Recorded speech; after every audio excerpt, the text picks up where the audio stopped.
Hey, Billy D here. Gonna make a beer brewing video for all you guys that watched me from the beginning. Was my beer making videos, and I went into the RC videos. But I'm gonna brew again. I haven't brewed in almost 3 years. It's just shy of 3 years. So I just basically still have everything. I just had to get it out of the attic, clean it off, hook it all up. I spent a whole night last night just running everything, and everything worked good. All the temperatures, I had to adjust some thermometers and stuff, but everything seems to be good. I'm going to make a porter. The first all-grain beer I ever made was a porter. So pulled up the recipe, which I keep in Beersmith, and I'm making the same beer again. I substituted the base grain with Vienna malt because I had about 15 pounds of malt that I had sealed up in like a bucket with a lid on it, and the malt seems good. It tastes good and everything, so I'm going to brew with it. We'll see what happens. It's not a big deal because I've had everything here, so if it doesn't come out that great, oh well. It's like I said, a porter. I'll post the recipe at the end of the video. I'll put a picture of the recipe up on at the end of the video. But right now, I got my strike water warmed up, my mash water, should I say. You know what's funny though? I had to go back and watch my own videos to learn how to brew again because it's been so long. So I'll probably mess up a little bit in this video. But right now, I have the water warmed up to 160 degrees. I have to crush my grain yet. This is my grain bill. I think there's 13 pounds of grain, and this is my grain mill here. I'll show you how it works. It's motorized. I used to have it at my shop, so it makes it real nice. It's a Schmidling. What's the name of it? Malt mill. Schmidling malt mill, I think was the name of that one. All right, Billy D. Well, stay tuned, and I'll get some close-up. All right, there's my grain bill. All my grains in there, and the old Schmidling malt mill is. Don't make fun of my little stand here because it's temporary. There you go. What you want is a mill to just crack the husk. You don't want to pulverize your grain. You just want to crack open the husk. I don't know if you can see. And expose that white meat inside, which will turn into sugar. Okay, stay tuned. I don't want to make you guys have to watch the whole malting process, or the whole grain crushing process. I'm also going to put a pound of flaked oats in there also. That just makes the porters a little bit smoother. Alright, I have my controller set for 158 degrees, which is going to be my mash temperature. I have my mashing water right around 160. I heated up 9 gallons. You can see through the Blickman sight glass. Blickman Boilmaker. Best pots ever made in the industry. And also the best way to cool your wort off. I don't care what anybody says, the Blickman Therminator, for what the size is and the amount of money you pay for it, that is the best way to cool your wort off.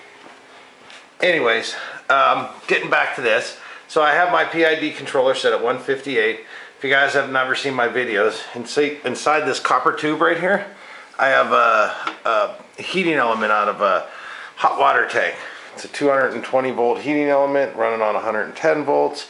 The PID reads the temperature of the wort coming out of the tube and back in, and it controls the temperature, keeps it dead on. I think that's why I can get consistent beers. I can make the same beer pretty much every time when I get used to brewing again, because of the controller. It keeps my mash such a perfect temperature. All right, here's my grain bill. I'm going to start putting my water in now. I have, I believe, 13 pounds of fermentables, or not fermentables, but grain. And I'm going to put in 5 gallons of mash water. So let me start that pumping here, and I'll be back.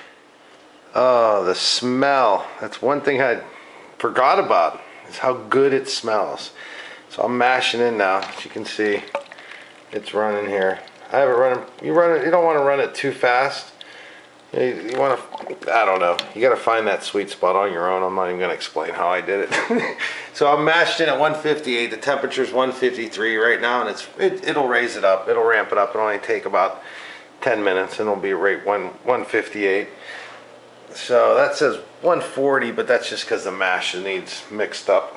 So that's what I have to do for the next hour, is probably just, I don't know, maybe go find a beer somewhere. And I can drink, because there's nothing I need to do for the next hour. Just check it. I mixed the grain bed up a couple times with my handy dandy homemade mixer. I made this out of a piece of oak. It broke, and then I modified it, but it works good. Gets in there, gets all your clumps up. You don't want any clumps in your grain bed because then you'll get a stuck sparge, I think. I'm gonna use all the wrong words because I can't remember what everything is called. So Billy D, I will be back after I get done with this conversion here, and I'll show you how I do an iodine test. Here, I'll do the iodine test. This might not be a good beer to do it on. What you do is you take a little bit of wort and you drop a little bit of iodine in there. You try to drop a little bit of iodine in there. Come on. Is there any left in here? Alright. See how that iodine turned black? It's hard to see, but you can see it right here. It's black. The reason why it turned black is I haven't converted the starches to sugars yet. Once it converts, that won't turn black like that. So let me let the mash run for an hour, and then I'll show you how it doesn't turn black like that. Alright. What it's going to do is tell you when you convert your starches to sugars, is what I'm trying to say here. Alright, Billy D here. It's been an hour. Okay, my mash has been running for an hour. Temperature's up. I'm ready to... What I do is I batch sparge, which a lot of guys fly sparge. What I do is my mash is done here. I'll run it out into this bucket just to hold it, and then I'll see how many gallons I collect. So if I'm making 5 gallon, or I'm making a 5 gallon batch, but I call it a 6 gallons. I chill down 6 gallons of beer. So 6, I want to go like, if I remember right, I think I boil off a gallon of beer in an hour. So I would put 7 gallons in there. So say I collect 4, I need to put 3 more gallons of water, which I have in here already heated up. On my mash, I pump the hot water back in on my grain, run it for a little bit, and then I run that out. I run that all out into this, and then I'll boil. I know it sounds confusing, but I'll try to show you. It's the best way I found of doing it. Some people don't like batch sparging, some people do. It works for me, and when I brewed before, I did it like that all the time, and it was always consistent, so I stayed with it. Alright, oh, that's a Founders, like 11% Founders Imperial Stout.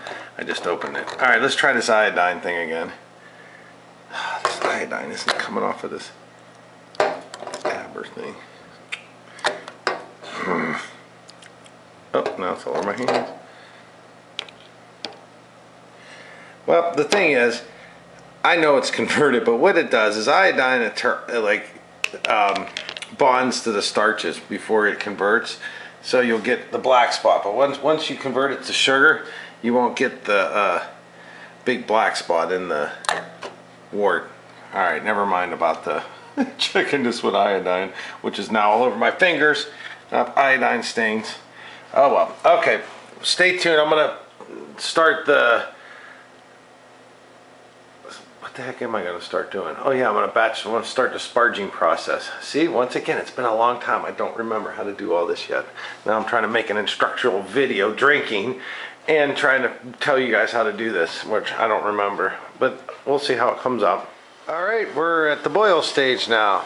I skipped over some of the other parts and pieces of mashing out and mashing over, whatever. Like I said, I can't remember what everything's called. And everybody, don't worry, I have the garage door open and I have a ceiling fan that sucks the air right out of here. I have it shut off while I'm making the videos, but as soon as I shut the video off, I turn on, I have like an attic fan. It sucks all the air out of here, so don't worry, I won't die of carbon monoxide or dioxide, whatever. So I'm boiling now. I just started my boil, so I have a 1 hour boil. I put my hops in there. I put them in like a grain bag. You can kind of see them floating in there. Let's see if we can get them. There they are. See, I put my hops in a grain bag. Just makes less mess. I don't have a problem with extraction. I don't make big heavy IPAs, so I don't really care about a lot of hop bitterness. Oh, that's it. Me dancing around here because I had a couple beers in me. I think I had a couple of their Imperial Stouts. They're really good. So, all right, Billy D. Oh, by the way, this beer, I'm hoping it to be about 5% alcohol. 4.5%, 5% would be fine for me. And I'll be kegging it too. I don't bottle my beer. I put it in a 5 gallon keg, and I'm only making 5 gallons. I usually make 10, but I'm not gonna make 10 gallons of crap if it doesn't come out right. Okay, I'll be back when I go to cool it off in the awesome Terminator. The Terminator. Blickman. Hey, it's Billy D. All right, I'm done. I'm boiled out, boiled out. I'm already done boiling, so I'm ready to cool the wort off and get it in my carboy. I'm using a 6.5 gallon glass carboy, which I found up in the attic stored away with all my other stuff, because I was worried, because I usually use plastic buckets like this one to ferment in, and they're just too old. I haven't brewed in 3 years, so glass is great because I cleaned it, sanitized it, put a sealed bung on it. When I opened it up, it actually smelled like nothing, which was awesome. So I sanitized it. I'm going to ferment in a 6.5 gallon carboy. Once it's done fermenting, I'll rack it into another carboy, and then I'll keg it. I put it right into 5 gallon, I use Pepsi kegs. And I got to get my kegerator all cleaned out and ready to go. That's the next job. But what I'm going to show you next is how good this therminator works. Right now my wort is 188 degrees, 190 degrees right now in there. And my tap water, I didn't take a temperature of it, but it's probably 60 degrees, our tap water right now. So we'll see how much it cools it off when it goes down in that carboy. Another thing is, when I made the recipe, my grain it's old. My grain's 3 years old, but it's been in a sealed container. It smelled great, tasted great, it converted great. In fact, I changed the efficiency on my Beersmith program down to 70%. I usually set mine for 78 to 80% efficiency, but I figured the grain was so old it wouldn't convert as good. Yeah, I overshot my gravity, excuse me. So I think I probably got better than 70% efficiency, which is good for old ass grain and not brewing for a really long time. So it looks like it'll be probably a 5.5% beer if it ferments out right. Even the other funny thing is my yeast. I'll show you that when I come back. So I'm going to move the camera and zoom in over here, and we'll see how the temperatures are and stuff. All right, hold on. Move the camera. Stay tuned. Alrighty, I'm back. You can't see my face, but here's my hands. Therminator's hooked up. First thing I'm going to do is I'm going to grab a gravity. But what I do is I use I think this thing is called a refractometer. I think I'm saying it right. It's been a while. Don't criticize me if I say stuff wrong or I say it in the wrong process, because it's been 3 years. But the refractometer is, you just take a little bit of wort, put it on here, close that, look through here, and it gives you the bricks. And then you can convert bricks to your specific gravity. See, I don't forget everything. And I checked it, like I said, it's a little higher, but I still do the old hydrometer. I still take a hydrometer reading just because. So I'm going to run, it might get a little loud because I'm going to turn the water on right now to run through the Blickman therminator. Alright, the pressure door open a little bit, water on. Alright. Don't look at my bald spot if my head gets in the way.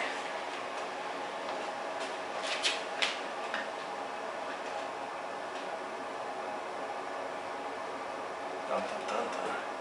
Oh.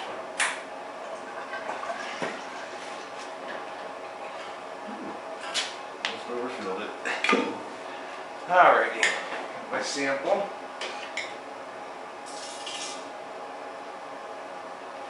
Let me get it so it splashes around in there, so it aerates itself like that. Now I adjust the amount of throttle I'm giving it with the valve. The pump's running, but I adjust the amount of how much I want to go through for the temperature wise.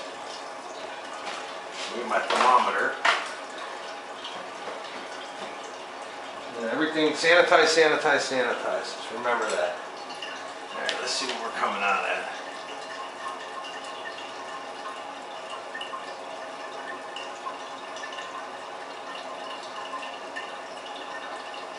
Less than 70, 67 degrees. Bring it a little faster now. So if it comes out a little cold, now the colder it gets in the wintertime here, of course the colder my city water gets. So when my city water gets down to like 40-some degrees, I can run this full throttle as fast as my pump can pump it through the therminator. It does like 10 gallons in a couple minutes. It's just unbelievable. So I'm going to go through the process now of chilling the wort. See, that's what happens when you have a couple beers when you're brewing too. I got the gravity floating here if you can see it, but you're not going to be able to see it because it's foamy, because I can't see it. I'll let that sit and settle down. Now my yeast, this is the funny thing. I had some Windsor. Once again, you guys, this is my first brew in a long time, so I don't want to go out and buy all new stuff, just like a test run. So if the beer comes out good, it's a bonus. If it doesn't, I can do something else with it. So anyways, I used Windsor, which is, I believe, if I remember right, it's an English style yeast. And it's a dry yeast. And the funny thing is, look at the expiration date. If you could see that. You probably won't be able to see it, but I'll tell you, it's 909. So 9, 10, 11, 12, 13, what was it, 4 years expired? And I made a little starter. All I did was take some water and some dry malt, boiled it up, and needless to say, we have Kreuzen. It's bubbling away. I did that about a half hour ago, and it's already working. So I have no problem pitching this yeast in that beer, if you can see it. See the Kreuzen? It's bubbling, bubble, bubble, bubble, bubble. So it's making, the yeast is eating sugars. So that's about it. Billy D here. Hopefully you guys enjoyed this video as much as I enjoyed drinking and making this video today, and hopefully this beer comes out good and I can get back to brewing some good beer again and enjoying it. All right, Billy D here, and I hope you enjoyed everything, guys.